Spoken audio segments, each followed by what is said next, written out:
በዚህ ገንዘብ ምን መስራት ትችላላችሁ? አብዛኞቻችሁ ማኪያቶ መጠጣት፣ መዝናናት ወይም ሌላ ነገር ልትሉ ትችላላችሁ። ነገር ግን በዛሬው ቪዲዮ ይህንን ገንዘብ ወደ ሺዎች የምትቀይሩበት ይህንን ገንዘብ የምታበዙበትን መንገድ ነግራችኋለሁ። እስከ ቪዲዮ መጨረሻ አብራችሁ ከቆያችሁ 5 ሊሰሩ የሚችሉ በትርፍ ሰዓትም ወይም ሙሉ ለሙሉ ልትሰሯቸው የምትችሏቸው ቀላል ቢዝነሶችን ነግራችኋለሁ። እነዚህም ቢዝነሶች እኔም ሰርቼ ያሳለፍኳቸው ቢዝነሶች ናቸው።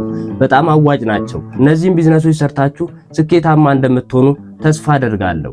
ሰላም ጤና ይስጥልኝ። ዮሐንስ እባላለሁ። የቢዝነስ እና የፋይናንስ ዕውቀታችሁን ማሳደግ የምትፈልጉ ከሆነ ትክክለኛው የዩቲዩብ ቻናል ላይ ነው። ይህንን ቻናል ሰብስክራይብ በማድረግ ቤተሰብ መሆን ትችላላችሁ። እነዚህ አይነት ቁም ነገር አዘል ቪዲዮዎች ይደርሶታል። ቢዝነስ 1 ከምንም ተነስታችሁ ልትጀምሩት ከምትችሉት ስራ አንዱ የተንቀሳቃሽ ስልክ ጥገና ነው። እናንተ የተወሰኑ ነገሮችን በመግዛት የተወሰኑ ዕውቀቶችን ከዩቲዩብ በማግኘት ተንቀሳቃሽ ስልኮችን ጥገና ማድረግ ትችላላችሁ። ይሄም የሚሆነው እንዴት መሰላችሁ? ከ2000 እስከ 3000 ብር መነሻ ካፒታል ይዛችሁ መርካቶ ትሄዳላችሁ። በእነዚህም የስልክ ግላሶችን፣ የስልክ ከቨሮችን፣ ቻርጀሮችን በመግዛት እየተንቀሳቀሳችሁ ይህን ነገር ማስተካከል ትችላላችሁ። እንደውም ቲክቶክ ላይ አንድ የተንቀሳቀሰ ስክሪን የሚቀይር ግላስ የሚለጥፍ ልጅ አለ። እንደውም እንደሱ አድርጋችሁ መጀመር ትችላላችሁ። እንዴት መሰላችሁ? ይሄ ቢዝነስ በጣም ቀለል ያለ ቢዝነስ ነው። ብዙ ዕውቀት የሚያስፈልገው ነገር የለም። እንዴት ነው የሚደረገው፣ እንዴት ነው ግላስ የሚለጠፈው፣ እንዴት ነው ስክሪን የሚቀየረው የሚለውን ነገር ደግሞ በስራው ላይ በደንብ ሙያ ሲኖራችሁ በደንብ እየገባችሁ ሲመጣ ይህንን ቢዝነስ በደንብ እያጧጧፋችሁ ስትመጡ ይህንን ነገር የምታውቁት ይሆናል። ነገር ግን አሁን ቀለል አድርጋችሁ ባላችሁ አቅም እነዚህ ዕቃዎች እየገዛችሁ እያተረፋችሁ መሸጥ ትችላላችሁ። በደንብ አድርጎ ይህንን የሚጠቀም ሰው አለ። እኔም ቤቴ መጥቶ ግላሴን የሚለጥፍልኝ ሰው እኮ ባገኝ ደስተኛ ሆናለሁ። እናንተስ ብትሆኑ ደስተኛ አትሆኑ? አብዛኛውም ሰው ደስተኛ ይሆናል። ስለዚህ ይህንን ማድረግ የሚችል ሰው ግን አሁን ላይ በገበያው ላይ በቂ የለም። ስለዚህ እናንተ ይህንን ገበያ መጠቀም ትችላላችሁ። በቢሮዎች አካባቢ እየሄዳችሁ እነዚህ ነገሮች ማድረግ ትችላላችሁ። አንዱ ሲያሰራ ካየ አንዱም ማሰራቱ አይቀርም። የኛ ሀገር ባህል ደግሞ ይሄ ነው። አንዱ የሆነ ነገር ከገዛ ሌላውም አብሮ ይገዛል። ስለዚህ እንደዚህ እስከሆነ ድረስ እናንተ እንደዚህ ቢዝነሶች የሚሳለጡበት አካባቢ በመሄድ እነዚህን ቢዝነሶች ማሯሯጥ ትችላላችሁ።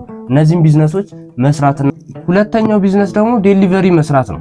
ዴሊቨሪ መስራት ስላችሁ ይሄኛው በሳይክል ይዛችሁ የሆነ ቦታ ይዛችሁት የምትሄዱት ነገር አይደለም። ዴሊቨሪ መስራት ያልኳችሁ እንዴት መሰላችሁ? ከአንድ ሱቅ የሆነ ዕቃ ትረከቡና ከዛ በኋላ ወደ ሌላ ሱቅ ማስተላለፍ፣ ላይክ ሪቴለር እንደመሆን ማለት ነው። እንዴት መሰላችሁ የምታረጉት? ለምሳሌ ብዙ ሱቆች ወተት ይፈልጋሉ፣ እርጎ ይፈልጋሉ። እነዛን ግን ወተትና እርጎ ለማግኘት ራቅ ያለ ቦታ መሄድ ይጠበቅባቸዋል። ስለዚህ እናንተ ይህንን ክፍተት ትሞላላችሁ። ይህንን ወተት ከሚያከፋፍሉ ሰዎች በተወሰነ ብር ትረከቡና ያንን ወተት ወይም እርጎ ወይም ሌላም ነገር ቢሆን ባለሱቆች ታከፋፍላላችሁ ማለት ነው። ይሄ ሁሉ ጊዜ በቀን የሚደረግ ስራ ነው። በቀን ገንዘብ የሚገኝበት ስራ ነው። ሌላው ደግሞ በአካባቢያችሁ ዶሮ አርቢዎች ካሉ ከነሱ ላይም እንቁላላቸውን በመረከብ እነሱን ለሱቆች ማስረከብ ሪቴለር የሆነ ቢዝነስ ነው። ዴሊቨሪ ማድረግ አልኩት እንጂ ላይክ ሪቴለር ነው። ምክንያቱም እቺኛው በትንሽዬዋ ነገሮችን ማከፋፈል የምትችሉ ከሆነ ነገ ላይ ይሄን ነገር ታሳድጉታላችሁ። ነገ ላይ ብዙ ነገሮችን ማከፋፈል ትችላላችሁ። እነዛን ሱቆች ለነዛ ሱቆች ብዙ ነገሮችን ልታስረክቧቸው ትችላላችሁ። ስለዚህ አሁን ባለው በትንሿ ነገር ከጀመራችሁት ይሄንን የቢዝነስ ስኬል የምታሳድጉት ቢዝነስ ነው። ስለዚህ አሁን ላይ ባላችሁ ነገር ጀምሩት። የተወሰነ ለሱቆች ለምሳሌ ከዳቦ ቤቶች ዳቦ አምጥታችሁ ለሱቆች መስጠት፣ እንደዚህ በማድረግ ብዙ ካፒታል የማይጠይቅ ስራ ነው። ለዚህ ስራ ግን አንደኛና ዋነኛው አስፈላጊ ነገር ታማኝነትና ትዕግስት ያስፈልጋል። አንዳንድ ባለሱቆች ሊያመነጫጭቋችሁ ይችላል። አንዳንድ ባለሱቆች ገንዘባችሁን በሰዓቱ ላይ ሰጧችሁ ይችላል። ስለዚህ እናንተ በታማኝነት በትዕግስት ይህንን ነገር ማሳለፍ ነው። ይህንን ነገር አሳልፋችሁ ነገ ትልቅና የተሻለ ነገር ማምጣት ትችላላችሁ። እስከዚህ ድረስ ያለውን ከወደዳችሁት ቪዲዮውን ላይክ አድርጉት። ቢዝነስ ለመጀመር ለሚያስበውን ጓደኛችሁ ይህንን ቪዲዮ ሼር አድርጉለት። ሶስተኛው ደግሞ የኦንላይን ስራ ነው ወይም ሶሻል ሚዲያ ማርኬቲንግ። አብዛኛው ወጣት ይህንን ስራ እየሰራው ነው። ነገር ግን አሁንም ይሄኛው ስራ መሰራት የሚችልና በጣም ብዙ አሰሪዎች ያሉበት ስራ ነው። እዚህ ስራ ላይ ራስን የምታሻሽል ከሆነ ብዙ ስራዎችን ትሰራበታለህ። ስሞል ሚዲየም ቢዝነሶች እነዚህን ሰዎች በደንብ አድርገው ነው የሚፈልጉት። ሶሻል ሚዲያ አካውንት አብዛኞቹ መክፈት አይችሉም። ይህንን ሶሻል ሚዲያ አካውንትም የከፈቱትም ማስተዳደር አይችሉም፣ አልጎሪዝሙን አይረዱትም። ስለዚህ አንተ በሶሻል ሚዲያው ላይ አልጎሪዝሙን መረዳት የምትችል ከሆነ ራስህን ለዛ ሶሻል ሚዲያ ብቁ የምታደርግ ከሆነ ይህንን ቢዝነስ መስራት ትችላለህ። ምክንያቱም ከቴክኖሎጂ ጋር ቀረብ ያለ ነገር ነው። አብዛኛው ሰው ደግሞ ስልኩ ላይ ነው የጣለው። ስለዚህ አሁን ለማስተዋወቅ የምትጠቀመው ምንህን ነው? ስልክህን። ራስን የምትሸጠው በምንድን ነው? በስልክ ነው። ስለዚህ እንደዚህ አይነት ነገር እንደምትሰራ ሶሻል ሚዲያ ላይ ማስተዋወቅ ይጠበቅብሃል። ይህንን ካስተዋወቅክ በኋላ ለእነዚህ ቢዝነሶች እየሄድክ ቢዝነሳችሁ ትርፋማ እንዲሆን የምትፈልጉ ከሆነ እኔ በዚህ መልኩ ልረዳችሁ እችላለሁ፣ ተጨማሪ ገቢ ማግኘት የምትፈልጉ ከሆነ እኔ በዚህ መልኩ ልረዳችሁ እችላለሁ የሚለውን ነገር ለቢዝነስ ባለቤቶቹ ስትነግራቸው ምናልባት እነዚህ የቢዝነስ ባለቤቶች ይቀበሉሃል። ካልተቀበሉም እስቲ ለአንድ ሳምንት ለሁለት ሳምንት በነፃ ሰርቼላችሁ ለውጥ ካላያችሁ ይህን ነገር አቆማለሁ፣ ግን ለውጥ የምታዩ ከሆነ በእንደዚህ አይነት ነገር እየከፈላችሁ እቀጥላለሁ ትላችኋለህ። ስለዚህ ይሄ ቢዝነስ በጣም አዋጭ ቢዝነስ ነው። ይህንን የግድ ኮርስ መውሰድ የለባችሁም፣ የግድ የሆነ ነገር ማድረግ የለባችሁ። መጀመሪያ ከዩቲዩብ ላይ አጫጭር ኮርሶች አሉ፣ እነሱን ነገሮች መማር እንጂ ከፍላችሁ የሆነ ነገር መማር አይጠበቅባችሁ። ኒቻቸው ይሄ ሶሻል ሚዲያ ማርኬቲንግ ብቻ የሆኑ ሰዎች አሉ፣ ከነሱ እነዚህን ነገር መማር ትችላላችሁ። ይህንን ስራ ለመስራት የሚያስፈልገው ብዙ ገንዘብ አይደለም። አንድ ስልክና የተወሰነ ኢንተርኔት የምናገኝበት አካባቢ ከሆነ ይህንን ስራ መስራት እንችላለን። አራተኛው ደግሞ ፔፐር ባግ ወይም ዘንቢሎችን መሸጥ ነው።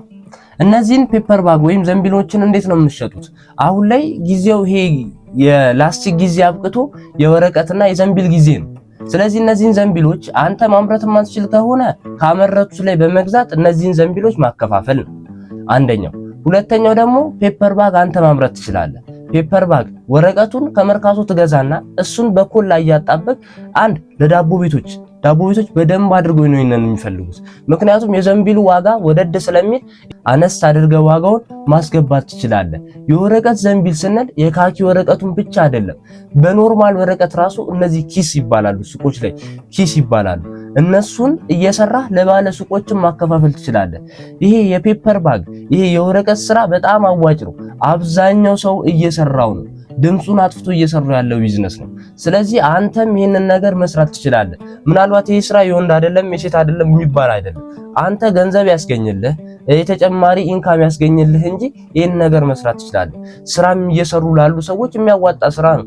ጧት ከ2 ሰዓት እስከ 11 ሰዓት ሰርተው ማታ ላይ ከ12 ሰዓት እስከ 2 ሰዓት ድረስ ይሄንን ቢሰሩ ከዛ በኋላ ጧት ለባለ ሱቆች ቢሰጡ ይሄኛው ገቢ ያመጣላቸው ማለት አይደለም። ስለዚህ አቅማችን በፈቀደው ይሄንን ነገር መስራት እንችላለን ማለት ነው። ስለዚህ ይሄንን ደግሞ አሰራር የግድ ከተጋነኑ ከትምህርት ከሚሰጡ ሰዎች አይደለም መውሰድ ያለብን። አንተ ይሄንን የሚሰሩትን ዩቲዩብ ላይ ሰርች አድርገህ ይሄንን የወረቀት ዘንቢል መስራት ትችላለህ። ይሄም አዋጭ ከሚባሉ ቢዝነሶች መካከል አንዱ ነው። አምስተኛው ቢዝነስ ደግሞ ይሄኛው ቢዝነስ የተወሰነ ዕውቀት ያስፈልገዋል። ምን መሰላችሁ? ተማሪዎችን ማስጠናት ነው። ይሄ ትንሽዬ ዕውቀት ያስፈልጋል። ከተማሪው ቢያንስ የተወሰነ መብለጥ ይኖርብሃል። ቢያንስ የ8ኛ ክፍል ተማሪን ለማስጠናት ቢያንስ አንተ 10ኛ ክፍል መሆን አለብህ። የ10ኛ ክፍልን ተማሪ ለማስጠናት ቢያንስ 12ኛ መሆን አለብህ።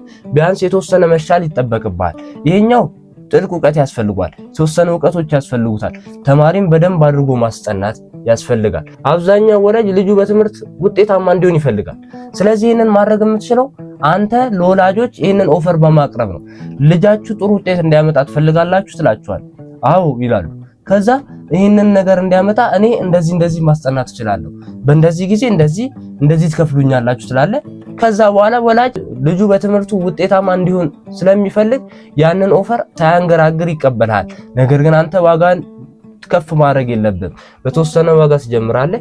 ከዚህ የልጁን ውጤት እያየህ የልጁን ጥረት እያየህ አንተም ዋጋን ማሻሻል ትችላለህ እንጂ በአንድ ጊዜ እንደዚህ ትከፍሉኛላችሁ ማለት የለብም። መጀመሪያ ራስን ማሳየት ይኖርብሃል። ከዛ በኋላ ራስን ካሳየህ በኋላ ነው ይህንን ነገር ልታሳካ እንትን ልትል የምትችለው። ስለዚህ 1 ብር ሳትወጣ ልትጀምረው የምትችለው ቢዝነስ ይሄ ማስጠናት ነው። ቢዝነሶቹን እንዴት አያችኋቸው?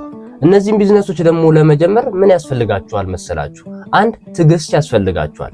ለሁሉም ቢዝነሶች የትኛውንም ቢዝነስ ለመስራት ትዕግስት ያስፈልጋል። ሁለተኛ ደግሞ ለዛ ነገር ትረስት እምነት ያስፈልጋችኋል። ያንን ነገር ፕሮሰሱን ማመን ያስፈልጋል። በዛ ፕሮሰስ ላይ ነው እናንተም እየተለወጣችሁ ገቢም ልታገኙ የምትችሉት እንጂ በአንድ ጊዜ የሚለወጥ ነገር አይኖርም። በአንድ ጊዜ በዚህ ቢዝነስ ስኬታማ ሆናለሁ ማለት አትችሉም። ቢያንስ ወራት ሊፈልግ ይችላል፣ አመታት ሊፈልግ ይችላል። ስለዚህ ይህንን ቢዝነስ ለማሳካት የምትፈልጉ ከሆነ አንድ ትዕግስት ያስፈልጋል። ሁለተኛ ደግሞ በዛ ነገር ላይ ማመንና በርትቶ መስራት ያስፈልጋል። የትኛውን ቢዝነስ ተመቻችሁ? የተመቻችሁን ቢዝነስ ኮመንት ላይ አስቀምጡልኝ። እንደዚህ አይነት ተያያዥ ቪዲዮዎች የምትፈልጉ ደግሞ ከሆነ ሰብስክራይብ በማድረግ ቤተሰብ መሆን ትችላላችሁ። በሚቀጥለው ጊዜ እስከምንገናኝ ድረስ ቸር ቆዩልኝ። ከልብ አመሰግናለሁ።